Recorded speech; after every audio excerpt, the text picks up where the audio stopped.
Tony Hubbard was born in Shawnee Mission, Kansas, but grew up in the small town of Paola, Kansas, about an hour south of Kansas City. After graduating high school, he joined the United States Marine Corps, where he served for 8 years. Afterward, Tony enrolled in Kansas University, where he received his bachelor's degree in business.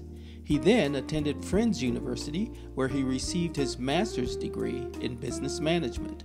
Tony is currently serving as vice president and branch manager of one of the U.S. bank branches in Kansas City, Missouri. He is married to his lovely wife, Jennifer, and they together have one daughter and one son. Tony Hubbard's parents are the reason for his interest in the Garnet Cancer Society, as they are both cancer survivors. Eric Stafford is a native of Kansas City, Missouri, where he graduated from Raytown South High School in 1987. Eric later attended Penn Valley Community College, where he developed a deep interest in history. This interest led him to attend Central Missouri State University, where he received a Bachelor of Arts degree in history. After teaching for 3 years at Genesis School, Eric attended Webster University, where he received his Master of Arts degree in business. In 2009, Eric became sole proprietor of the Kansas City Tour Company, where he conducts tours of the historic sites in the Kansas City area. Eric has authored a book of poetry entitled Native Life, and he has completed a condensed factual account of Jim Crow segregation in the heart of America entitled Script from 12th to 18th Street. He was also featured in the New York Times article On a Civil Rights Trail, Essential Sites and Indelible Detours in August 6, 2018. Eric is married to Carla Stafford, and together they have 3 children. Today's topic is one of very, very, very, did I say very, importance. It really, really is. Today, we have 2 gentlemen, 2 sons, who will be joining the Garnet Cancer Society nonprofit spotlight to share some insights and wisdom to you, our listening audience. It is my pleasure to welcome both of you, Eric Stafford and Anthony, AKA Tony Hubbard, to the Garnet Cancer Society Spotlight. I am so glad that you are joining us today. How are things going for you? Happy to be here. Great. No complaints here. Good. Yeah, same here. Things are great. Things are great. Well, you know, I just want to say that I know you guys are so busy. And Tony, I'm going to start with you because I think you're on vacation right now, correct? I am, yes. Yeah, and so taking this time out to be with us and to do this spotlight is so awesome to me, and I appreciate it. And also, you just had an amazing week of about several days of a grand opening at the new U.S. Bank location, where you are the assistant vice president? Yes, and branch manager. Branch manager. So I know you're very busy with that. And then to be on vacation doing this is awesome. And Eric, I know that your Kansas City historic tours are so awesome and amazing. Are you still providing the tours on the streetcars as well? Yes, indeed. We offer them. We offer tours every day, Wow. Monday through Sunday. We do a Streetcar KC, a River City Civil Rights Tour on Sundays and Thursdays, and then Streetcar KC, a River City Mafia Tour on Monday, Tuesdays, and Wednesdays, and Bebop and Beyond 18th and Vine Walking Tour on Fridays and Saturdays. So our website is www.kansascitytourcompany.com. So Yes. Well, see, here, audience, how busy these 2 gentlemen are. So thank you so very much for being with us today and taking time out of your busy schedule. As I said earlier, today's topic is one which has, and if it hasn't, it will be in almost every family, needs of caregivers. Needs of caregivers. Now, I don't know if you guys saw at the beginning of today's opening, the 4 slides that I showed. They are statistical slides, and I shared I shared these slides. I'm just going to go to share right here so you can see.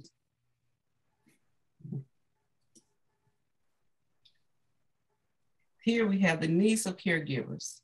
But look, here's a slide that really caught my eye. Now, you both, if I recall, are and were caregivers of your mom. Is that correct? Tony, let me start with you.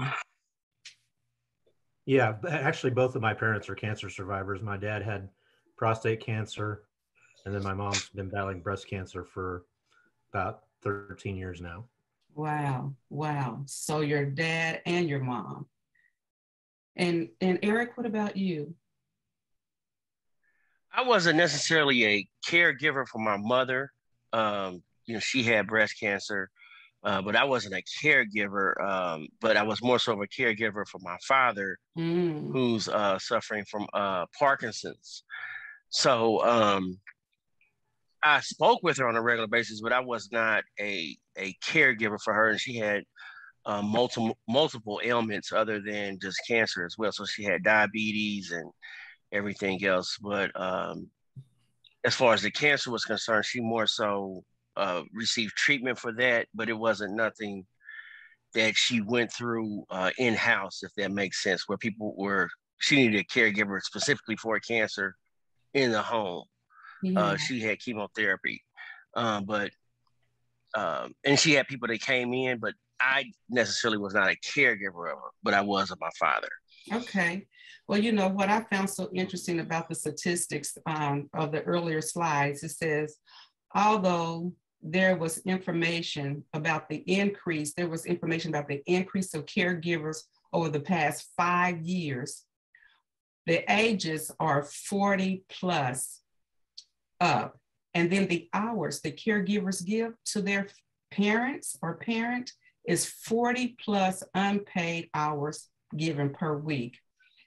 Also, that can include a lack of fun, meaning you give up some of your own personal life, right, being a caregiver to your parents. And so this slide is what caught my eye, because look, guys, right here, it says the relationship between caregivers and care recipients, 42% care is for parents, 31% is for the mother, and 11% is for the father. But what gets me is this part right here. Parents continue to be the primary caregiving of everyone's life, especially in the midlife. So 70% of caregivers are between the ages of 50 and 64. Now, and if I may ask, because I hear you both say that you have been caregivers and are caregivers of your parent, how old were you, Eric, when you began caring for your dad? I'm definitely within this age group. I'm 52 now, so this was just basically since I've been 52. I mean, so it was this year, really. So yeah, I'm definitely in that bracket. Yeah. And what about you, Tony? I was in my mid 30s, I think, when my mom first came down with cancer. So I'd say probably around 34, 35. Yeah. So even now, with the statistics being the way that they are, we can see that they're pretty accurate. I recall back in 2019, my 5 sisters, so 6 girls, we were caregivers of my dad. And naturally, my mom was there to help, but we were the primary caregivers of my dad. So we can see that these statistics are pretty accurate. Taking a look at. I want to ask both of you, and I'll start with you, Tony. How was your experience being a son and a caregiver for your mom? It's kind of scary at first because my mom's always been like the rock of the family. She was what we all rallied around, and so it was kind of unknown what we were going to be going through, and like I said, kind of scary as we got into the process, and the oncologist kind of explained what was going on, the fear started to go away, and we just realized we just needed to support her and be there for her. So yeah, that fear is a big word. I mean, that fear, and when I say that fear is a big word, because the fear was the word what? Cancer. And that's one of the missions that the Gwinnett Cancer Society is on, to decrease the fear of the word cancer by providing these spotlights. So yeah, I can understand that very much so.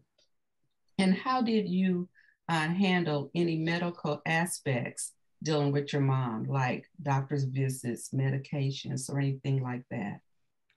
we kind of had to do it as a family support system. My dad actually took her to most of her appointments, but when he was not available, then my brother, I would fill in and try to go with her. So, because obviously when going through chemo and radiation, it takes a lot out of you. You can't be driving yourself to an appointment, and so just again working as a team to take care of her. For sure. Now, Eric, I heard you say that you weren't actually a caregiver for your mom, but I bet if you stop and think back, there were some things that you did during that time, because your mom, unfortunately, body was succumbed to her cancer. And so, yeah. So what, how was your experience then, being the son of a mom with cancer, and for the care that you did give, the support that you did give? How was that for you? Well, it was heart-wrenching in a lot of ways, and it was also a sense of helplessness in a sense, because most of the stuff that I was doing was basically like, it was all reactionary, because we didn't live in the same house. So it was more so, and my father was really the primary caregiver for her, as far as making sure she went to her appointments and everything. But for me, it was more having to go to the hospital, like, in the middle of the night or something like that, where she had been rushed to the hospital. And so that was traumatizing and, Yes. helplessness, because there's really nothing that I could do but rely on the doctors. And, sometimes I didn't really feel like they didn't always have it totally right, just in a number of instances.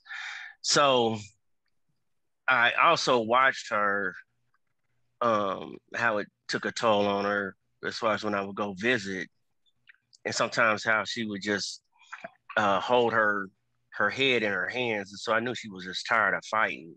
And so that takes a toll on a son too, as well, especially if you're used to seeing your parents always empowered, always ready for a fight, not just bending over, and just not just not just rolling over, or just. So that in itself was an emotional drain and heart-wrenching.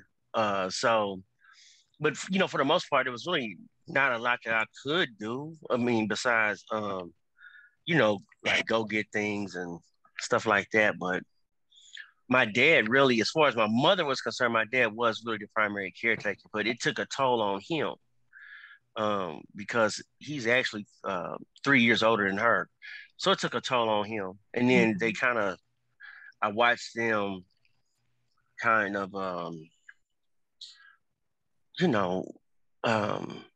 just, lose a lot of mass and everything, just, all kind of together. And still, watching my father right now, so it's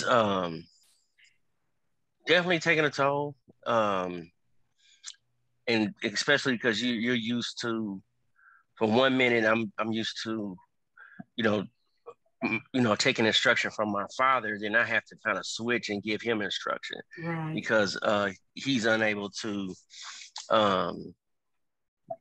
do like he once was able to do, just from recovering from different things. So this has been a toll, but like I said, I didn't really have to go through it as much with my mother, because my father was there, you know, just so for her. But that but I seen how it took a toll on him, definitely. Yeah. And I know that this is a very sensitive subject. And, you know, anything that comes to our parents and especially when they're ill and we don't see them being that super parent that we're used to. Yeah, right. It is very sensitive. And I want you to know, to both of you, Tony and Eric, that I am sensitive, sympathetic to what you're experiencing. I don't know if I asked, how did you find out about the diagnosis? I know that you said a type, but how did you find out about the diagnosis of your mom with cancer? And then Tony, I'll ask you that as well. You know, my mother had been sick with different things for a long time. And so it was kind of, I don't even really remember as far as cancer is concerned, because it was grouped with a number of other different things, because she had diabetes too. So, and I think she may have had diabetes first. And so was one more traumatic for you than the other? They were both equal for me, those two things. They were both equal. But for a long time, you know, I knew she was sick, but it was kind of like it wasn't that big of a deal, if that makes sense, because she was maintaining and going through, you know, chemo, and she was retired. My father was taking her, so it wasn't really, and it was normalized because she wasn't really making a big deal out of it. And then later on, it just, you know, compounded and everything, because she didn't ever really talk about a lot of things that she was going through as far as being sick. It was just that she was just in the hospital and just going through it. But then she had heart issues too. So there were several different things. I think I was more concerned. I think I was more concerned with the heart issue as far as my biggest thing. But you know, cancer's up. I mean, definitely not to take one from the other, but it was just me personally. I think she had multiple things, and I was really more scared for the heart, because I actually seen she actually had to go get operations, and they put a pacemaker in, and so and some things, you know, she was dealing with so much. I actually, like, as I'm recollecting now, I'm like, oh yeah, she had something wrong with her heart. I mean, it was a lot of different things. And all those compiled together, still makes things very challenging. Tony, let me ask you, how did you find out about the diagnosis of your mom and of your dad?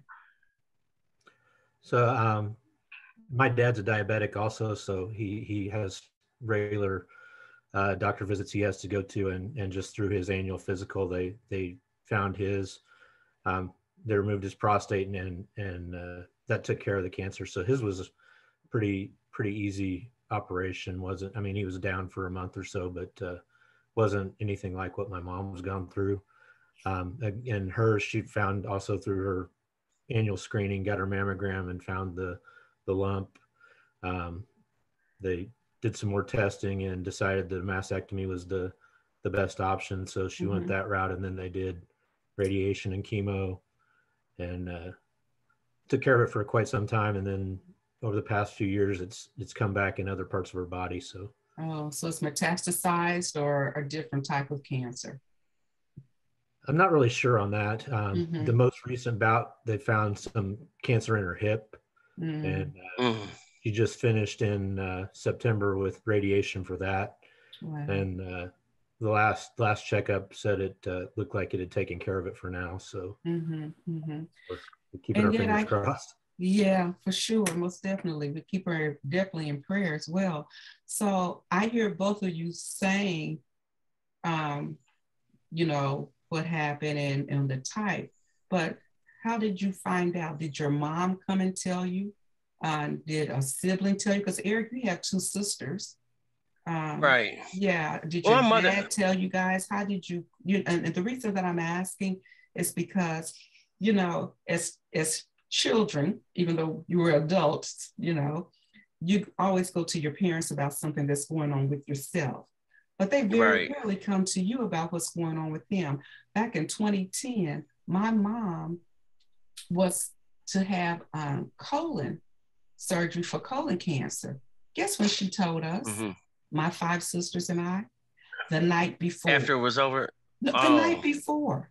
The night before. And I was like, really, Mom? So, you know, that made a huge difference on our process and things that we did. And I went right into work, informed, you know, my manager and all of that and HR. And they was like, no problem. I took MFL to be with my mom and to be at the hospital that day. So how did you guys find out?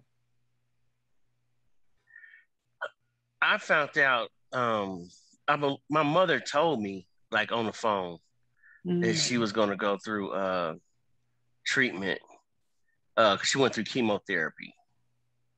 And so that's how I found out.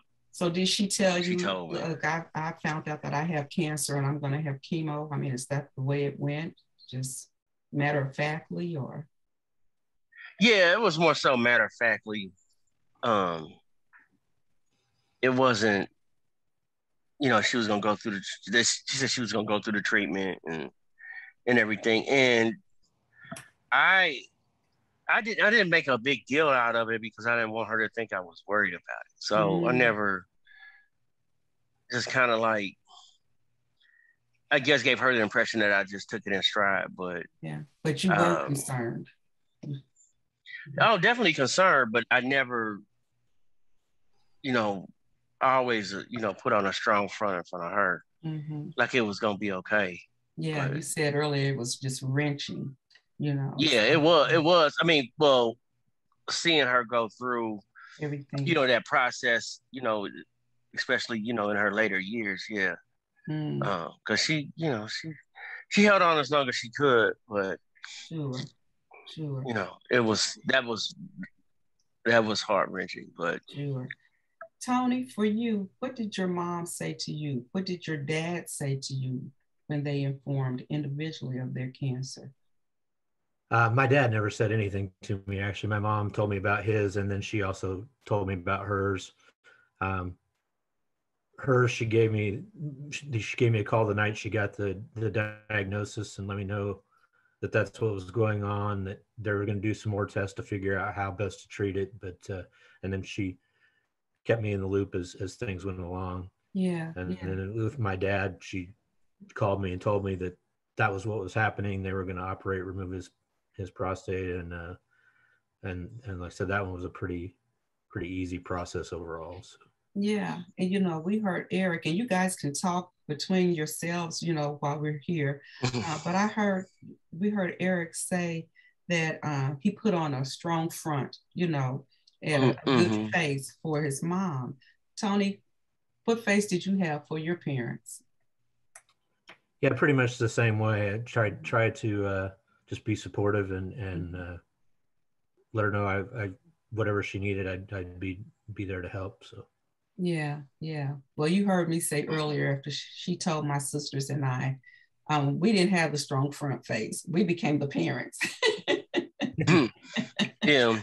We became kind of fussy, you know, so yeah. But this is a different experience for any children, whether the age of 3 to the age of 80, when it comes to your parents. I have a slide here that I want to share. I think is pretty profound when it talks of things that we can plan for the future meaning even during treatment, you know. And so as caregivers, even support givers for your parents and for your mom, Eric, how did caring for your mom, you see these different slides, these different things here on this slide. It talks about planning for the future, having a common feeling associated with cancer is uncertainty, that I think the most common feeling that most people have is that F word, fear. But yet going through treatment, Tony, with your mom and your dad, even though I know he had the prostate removed, he probably still has some type of treatment. And then Eric, your mom going through treatment. What about this? Were there any fun activities planned on the days that your mom or your dad, your parents were feeling okay? They didn't really have the bad or negative side effects. How did you celebrate their treatment milestones and completion? And then, were there any serious medical decisions that had to be made in advance? Go ahead, who was speaking? Well, we celebrated all the time, for, my mother, whenever there was a birthday party, anything to be invited to, she was invited to, she definitely went, and she planned activities as well. Anniversaries, birthday parties, and holidays too. But so she, in everybody's birthday, she definitely celebrated, and she never stayed home. Her or my father, they always were on the go, regardless of how ailing they were. And it was actually kind of something to be worried about, because it'd be times where, they just really shouldn't be out, especially when you're having balance issues and stuff. But they went out anyway. So they went to every activity that they could. So they just kept living basically their normal life as much as possible. They basically kept living their normal life.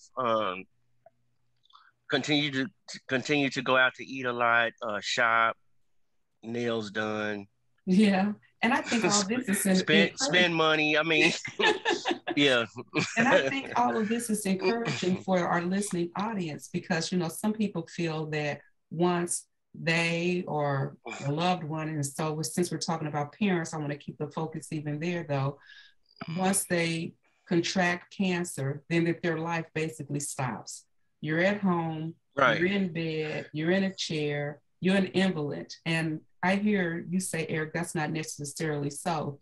Tony, for you with your right. parents, how were they? Did they plan fun activities on days that they were both feeling good from treatment?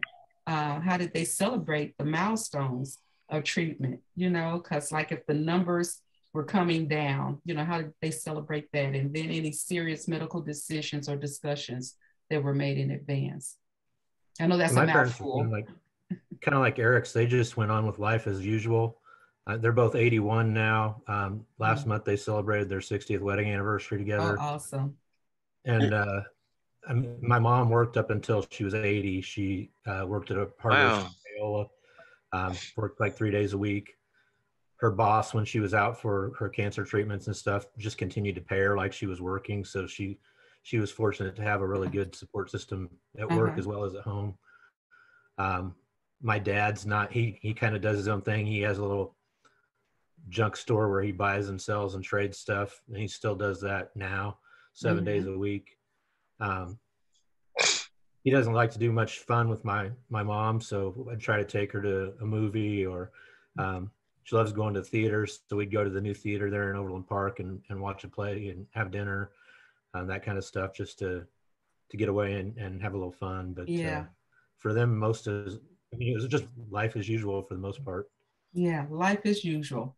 That's an amazing statement, because even though there's cancer, both parents, one parent, and that one parent with multiple illnesses, life as usual. I think that's amazing. That takes a lot of resilience to keep going. Right. What were any, and all medical decisions are serious, but was there a serious medical decision that had to be made? And was there a discussion with your parents, with your mom and your dad, in reference to that in advance to whatever had to be done? No, there was never any of that. They pretty much, if they were advised to do something by the doctor, they just did it, for the most part. And yeah, they didn't really, they just told us what they're going to do. But they never was like consulted us or did anything like that. They may have consulted my sisters, but they didn't consult me as far as, should I do this or that, or it was more so, we are going to do this or we're going to do that. But as she got sicker, we had questions, more so, but it was kind of like it was already done. Just like a lot of stuff was discussed in hindsight, but not initially. It was like, well, I shouldn't have done this or I shouldn't have done it, but it was already done. Yeah. So I'm hearing that basically her medical decisions were her decisions, and maybe the discussions were between your mom and your dad, and not necessarily between you and your siblings. Is that what I'm hearing? Right. Or she may have discussed some things with some of my siblings that she didn't discuss with me. But as far as I'm concerned, as far as I know of, it was never, do you think I should do this or do you think I should do that? It was more so, this is what we decide I'm going to do. I remember more of that. But no, it was more, she pretty much, whatever the doctor advised, they did. But she did have some, she did share some regrets with me. But okay. Tony, what about you? Did you find yourself having to have some major medical discussions and decisions on behalf of your parents or with them? Not for the most part. I think the big decision for my mom was whether or not she wanted to have the mastectomy or just go with the radiation and chemo. And my brother and I both advised her that the doctor's going to know best. So, I mean, what he suggests is what you would probably want to do. And that's when she decided, he said the best chance for full recovery is to do the mastectomy. So she went that route. Yeah.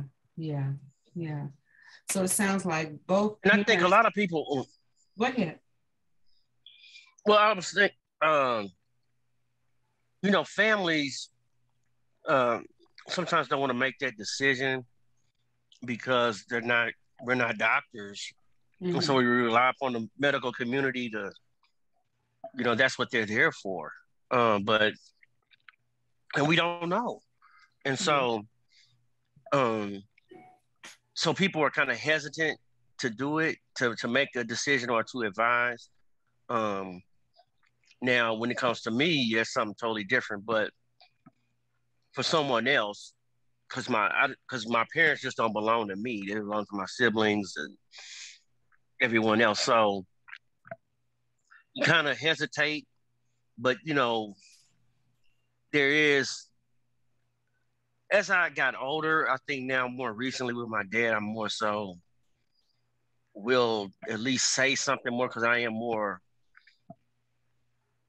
responsible for his than I was for my mother's, because he was with my mother.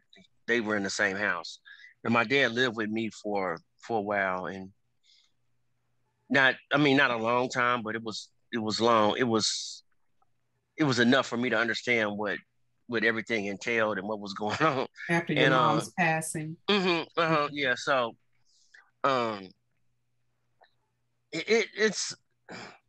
but it's still ultimately up to him, and and he has my sisters as well. So, and every time we make, and so I don't know. But I ask a little bit more questions with him because I've been there with him a little bit more because of the way the situation is, but even still, it's his body, his decision. But I will say that there's some things that I wish he hadn't have done.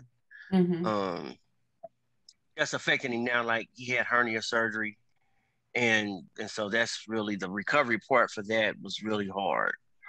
And sometimes I wish he hadn't have had it because he seemed like he was better off before, So physically and able to do more for himself. Yeah. Yeah. So there comes in your regrets, and yet you even had shared earlier that your mom had her own regrets. I want to ask, I want to ask you both, um, Tony, how did caring for your mom, and specifically your mom, change your relationship with her?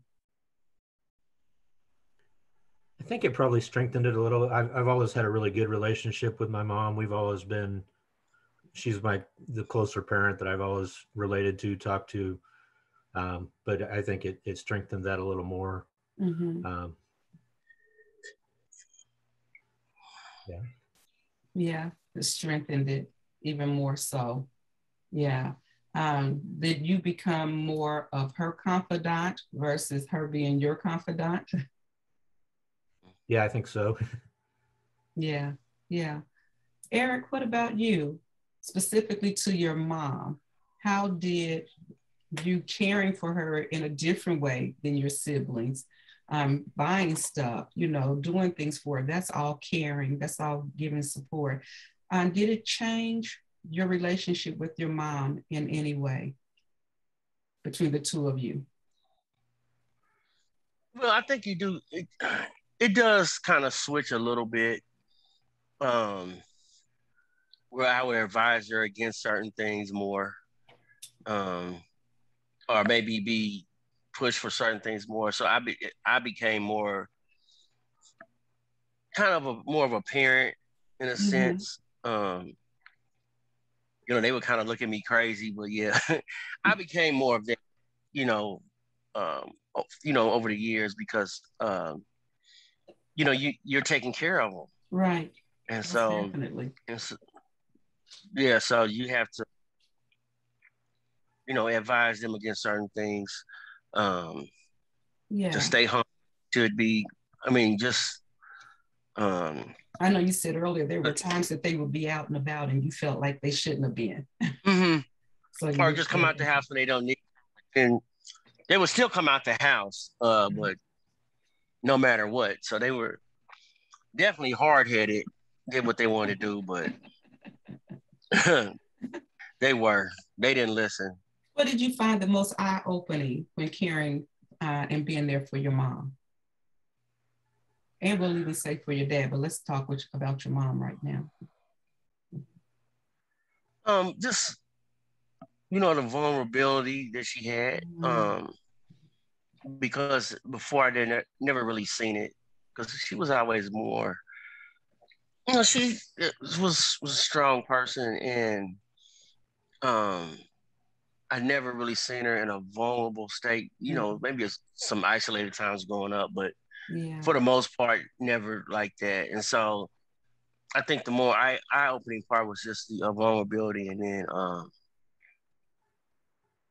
just when she would put her hand, and then also just trying to push through when I knew she was ailing, when she was sick and everything. So, I admired that in her as well. And she was always, so it was a range of emotions. Yeah. Tony? Between her. Yeah. Range of emotions, her vulnerability and pushing through. And I think that's what we find, or what we come to know of our mothers, that they're always the push through. They push through whatever it is. And so to see her in that vulnerable state, I'm sure made you feel a certain kind of way, not so much negative, but you saw her in different eyes for that time. Right. Yeah. Right. Tony, what did you find the most eye-opening when caring for your mom during this time? Probably very similar to what Eric said, the vulnerability, because my mom, she internalizes everything. She doesn't share kind of her feelings about what she's going through. She doesn't want to be a burden to anyone. So she is very independent, very self-serving or self-sufficient. And so seeing her kind of struggle a little bit and needing that extra support was probably the most eye-opening thing. Yeah. What about with your dad? Most eye-opening when caring for him. Even though it seemed like there might have been minimum care, there still was care.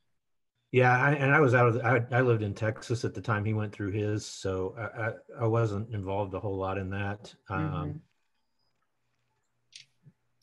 Wasn't I mean, he's always been honoring, and that never changed, even going through the stuff he was doing. So there was the most eye-opening experience. He was still the same. Yeah. Still honoring. Eric, what about with you? You're caring for your dad now. What has been the most eye-opening experience so far? Well, just how everything can just leave you so instantly. You go from with him. I mean, you go from that was really active, even a personal trainer, working for, up until he was like 77, 78, to all of a sudden where he can't even put on a pair of socks, when he was going through rehab. And then just from being so independent and everybody relying upon him to now just being totally dependent on everybody else. Yeah. Within a matter of 5 years. And so, and he's handled it quite well, very well, but still it's hard, to have to go through such a transformation. Sure. Would you say that you find that the most challenging as you care for your dad? What would I find the most challenging? Yeah. Would you find that the most challenging, how quickly everything has changed? Or is there something else? Well, I think it the rate of change and also the degree of change. Yeah. In a sense, because how fast it was and to what, from one end to the other is so I would say both. Yeah, both of those. And the degree of change. That was challenging for you. The same question in reference to your mom. What did you find the most challenging as you cared for your mom in the way that you did?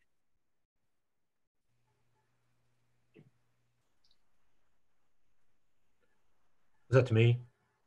It was still Eric, but go ahead, Tony, because because I'm asking you both the same question, and since you both have been in different ways caregivers for your mom and your dad, whether it was minimum or not, I would like to hear the answer.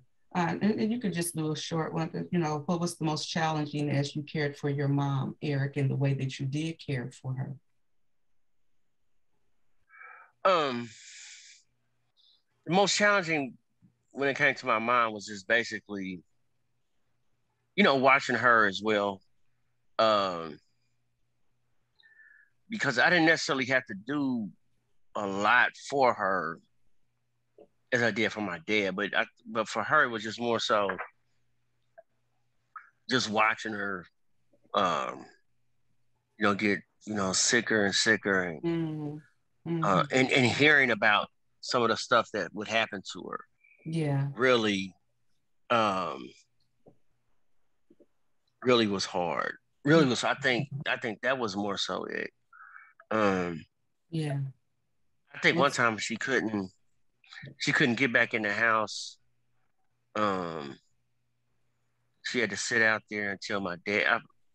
It's a number of different things. Another time she fell trying to get her tags renewed. So just hearing about some of that stuff, hearing about that was very hard. And then there's nothing I can do about it. It was just something that I heard about that happened afterwards. Right. So something like that was hard. Yeah. Yeah. And I thank you for being so courageous and sharing, because I know that, it's real. And, even though my dad passed away in 2019, and yet when I talk in reference to him, feelings still are there and they're going to come up, but I think it is courageous to speak and to be able to speak so openly and then to share with the audience about this. Tony, what was the most challenging for you as you cared for your mom?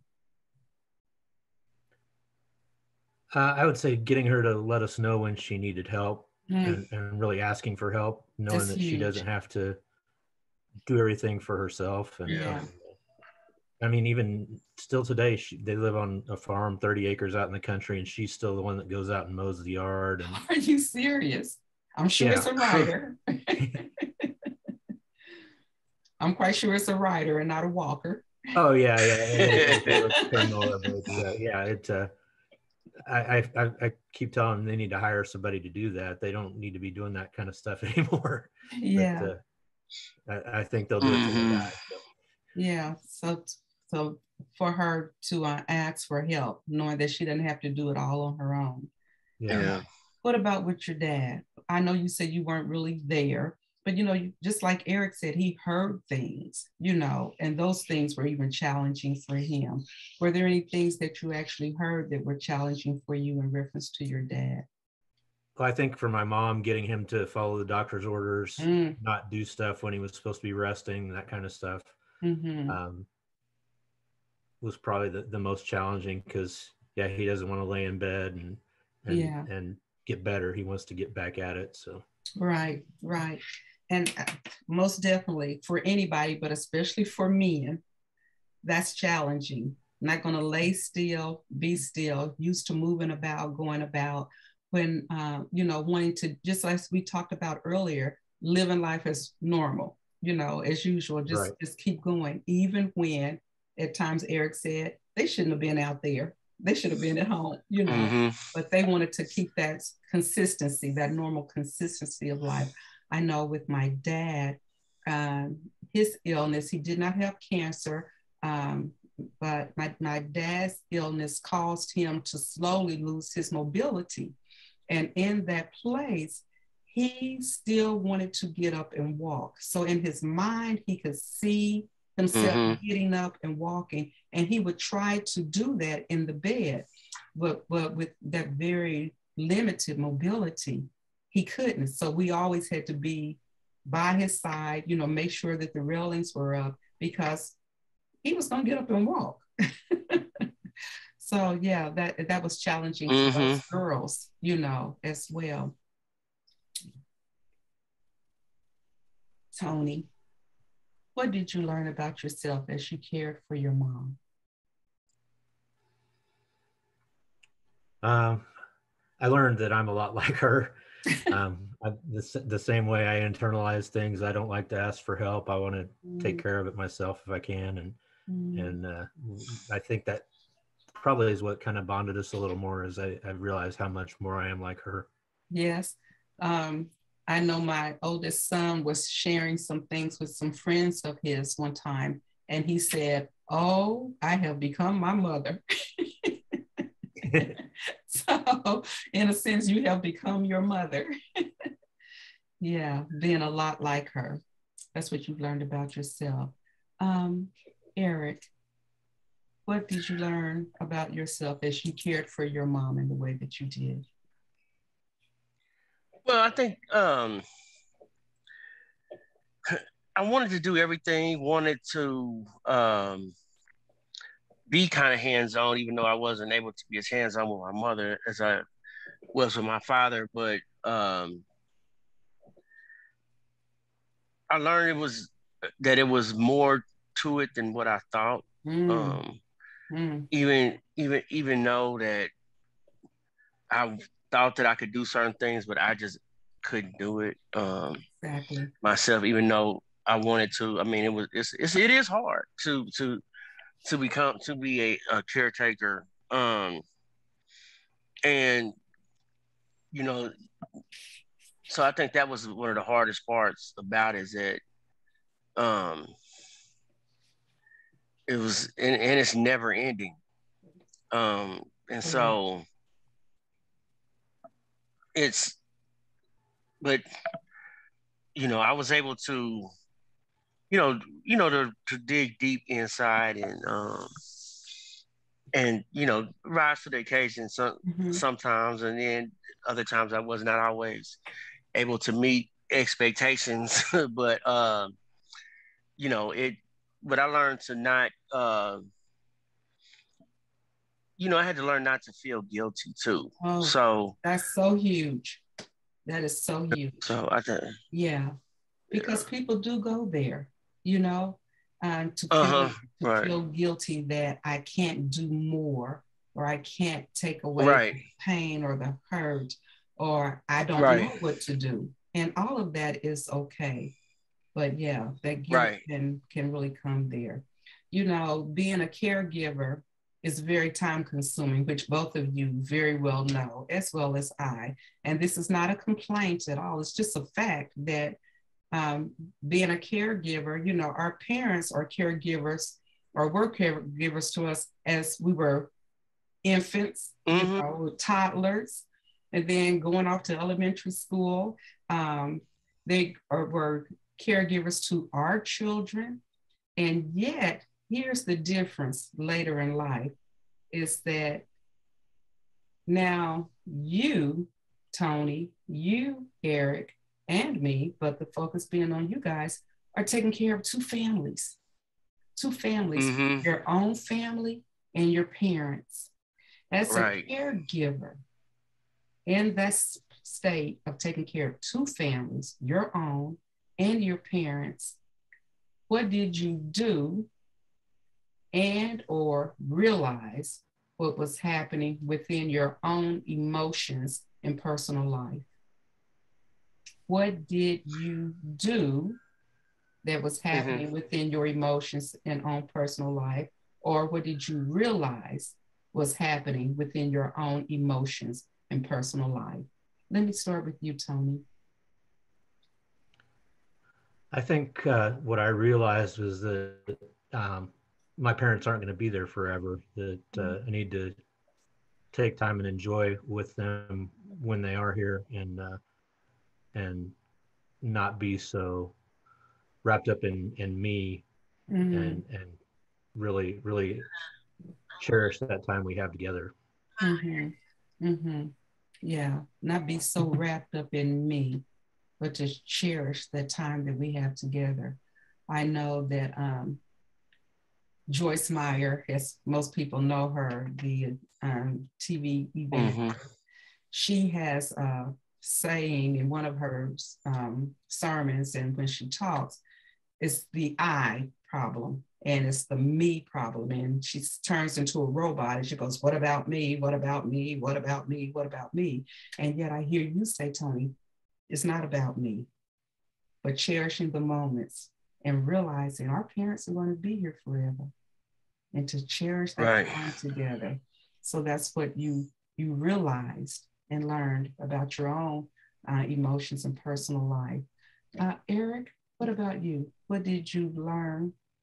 What did you do that was happening within your emotions and own personal life? Or what did you realize was happening within your own emotions and personal life during this time of caring for your mom and dad? I realized how supportive my wife was to the situation, because she never, she just understood. She never put me in the position where I would feel guilty or anything like that. And she was I mean, so I think that's what really what really made an impact on me was her, and um you know, our children just kind of like stepping up and understanding and just being supportive. Yeah. And you know, I've seen things out of them that I didn't know they had. Yeah. I mean, you know, because when you're dealing with kids and stuff like that, I'm like, oh well, I didn't know that she was like that. But I just seen it when they were dealing with my father, and so it made me appreciate them more, if that makes sense. Sure does. Because they were very they were very unselfish. Unselfish. Yeah. Mm-hmm. Yeah. In Coventry's readings, you know, he's talking about learning to listen, to understand what the other person is saying. And I hear that your wife listened to understand the importance of this for you and how supportive she was during the time of you caring for your mom. You didn't have any guilt feelings that you needed to be at home, but she was very supportive to you, and being supportive to you, she was as well being supportive to your mom. And then here comes the grandchildren, you know? And so you said that made you even appreciate them even more. For sure. For sure. You know, Tony, I'm sure that you've had some similar experiences. You're married, and your wife, how was she? You know, was she very supportive during this time? Yeah, she's very, very empathetic.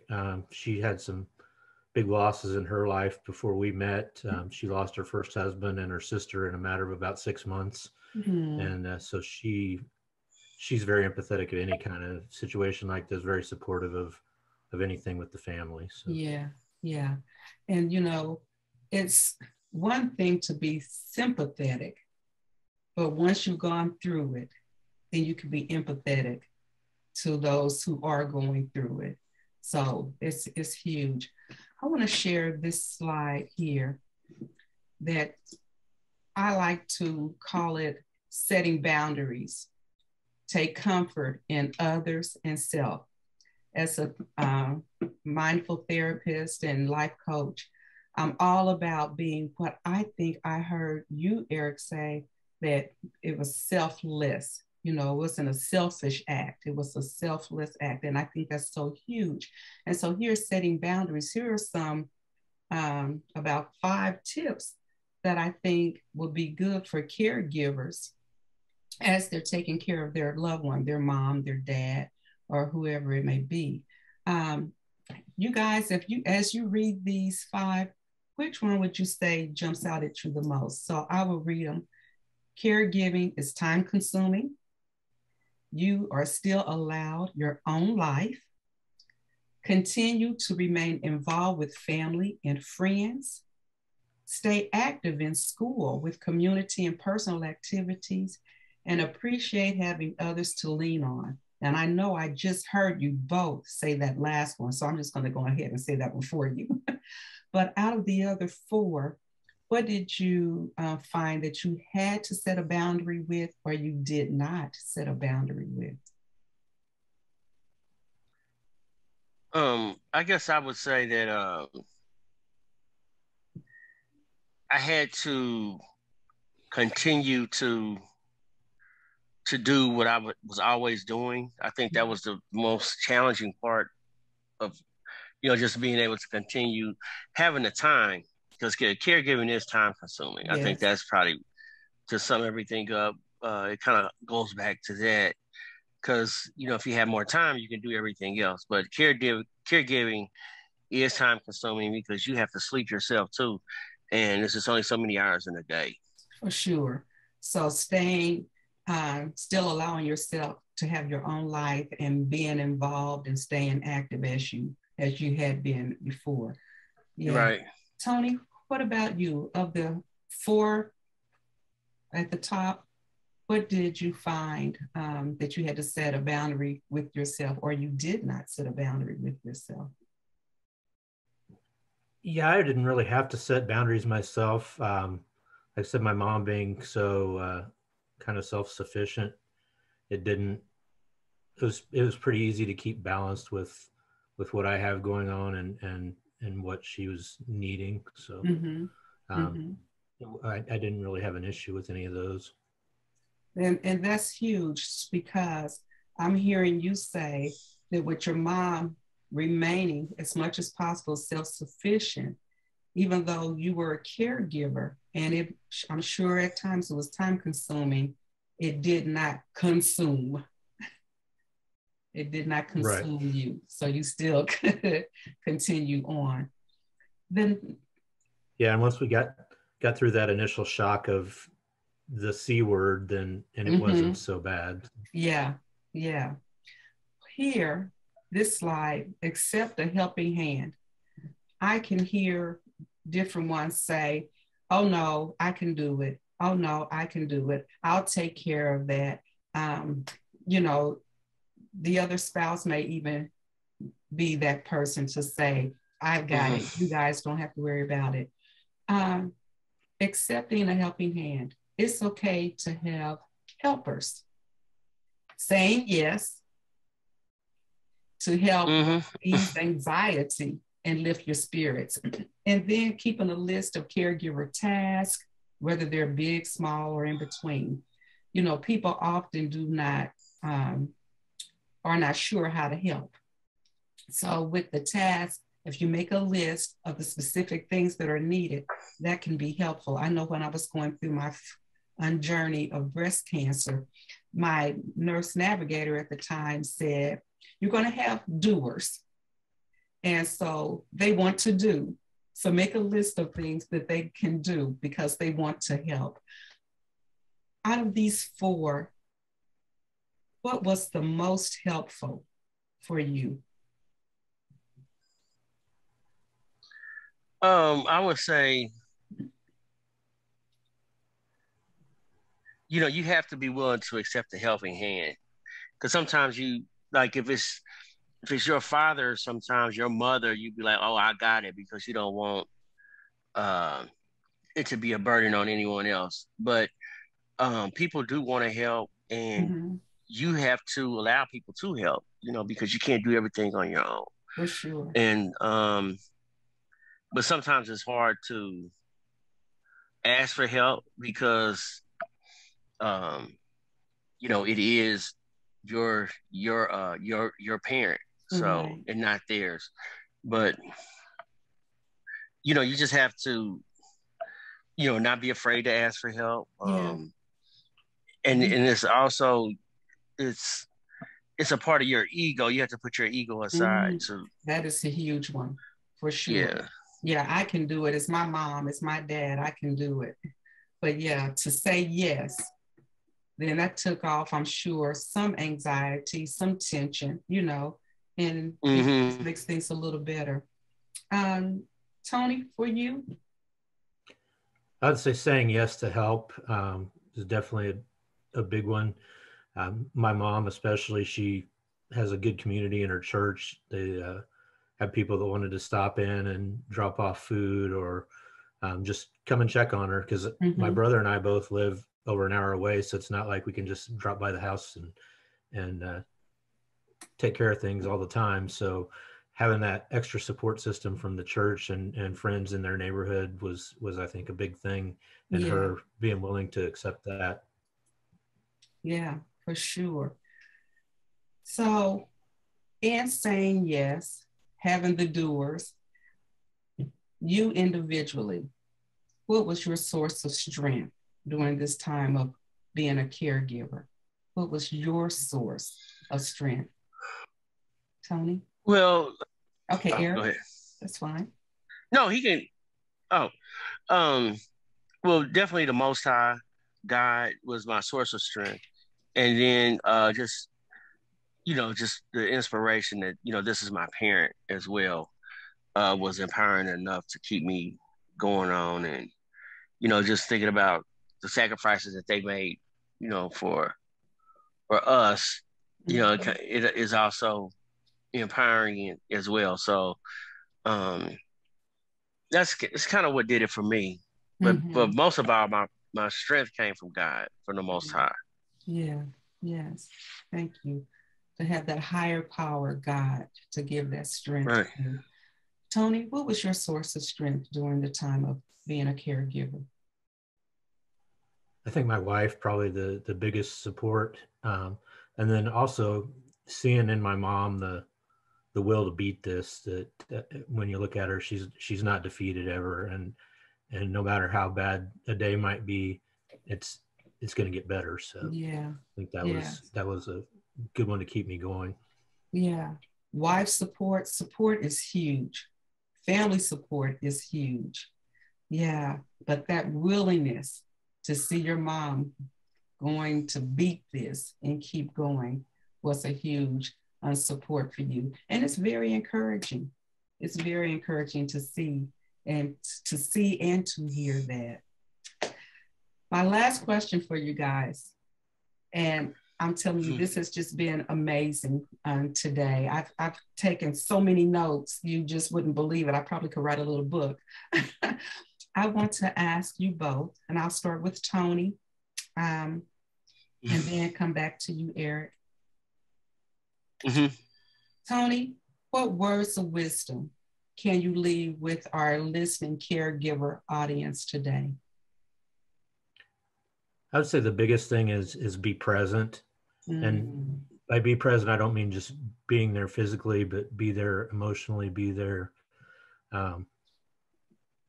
Make sure that your parent or whoever is going through the trouble is knows you're there for them, and that you're going to support them any way you can. Yeah, be present, 100%, not just physically, but emotionally. Be present. So important. Eric, what words of wisdom can you leave for our listening caregiver audience today? I would have to piggyback on that. I think that is the most basic is to be present, and then that's and then everything else kind of goes from there. But they just really want you there. If it's on the phone, if it's there in person, your time is invaluable when it comes to being in their presence. You can't, and so I think that is the most important part. And then along with everything else, allowing other people to help you. You realizing you can't do everything on your own, putting your ego aside. And doing what's in the best interest, doing things for the right reasons. So important. Sometimes we want to, be that person. I did it, and you can't always. That's not in the best interest of your parent or the person that you're giving care for. So you always want to act in their best interest and make sure you're acting in their best interest and not to satisfy your ego or to satisfy your need. So I think you have to put yourself aside and focus on them totally and be there for them. Act in their best interest. Put your ego aside. Be there for the right reason. Right. Awesome. I want to thank both of you. This just has been a total joy for me today to have you both here, to have you just share your knowledge, to share your insight, to share what's most important as being a caregiver to your parents. Even though our emphasis was on the mother being a caregiver to your mom, both of you have been a caregiver to your dad in one way or the other. One way or the other. And so I just want to say thank you so much. Just thank you so much. My heart is thanks for the opportunity to share. You are so welcome. You are so welcome. I hope everyone will follow you and sign up for your tours because they are amazing. and Tony, thank you. I receive the best of service with U.S. Bank. And so I'm so appreciative for what you serve and provide. So thank you so much for being here.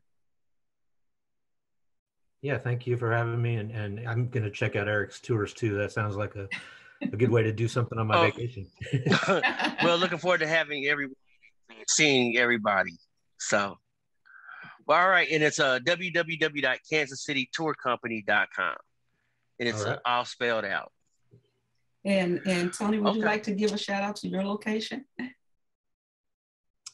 Yeah, we just opened at a new location at 4600 Madison Avenue on the northwest corner of the plaza. We're on the first floor of the building there. You can come on in.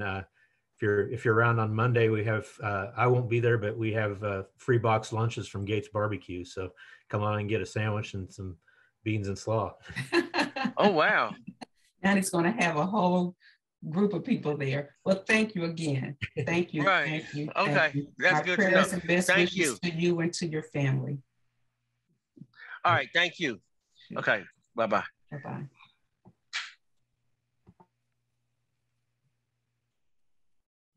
So there you have it, our listening audience of caregivers and those who will become caregivers, and then to the rest of you. Thank you so much. Know that being a caregiver is very important. And the two things that I heard that I really appreciate is to be present, totally present, and to be there for the right reasons. I am Phyllis Garnett, founder of the Garnett Cancer Society nonprofit, and I thank you so much for attending. Remember to subscribe, share, click notify so that you can stay informed of upcoming events and spotlights. So until next time, know that your pathology matters.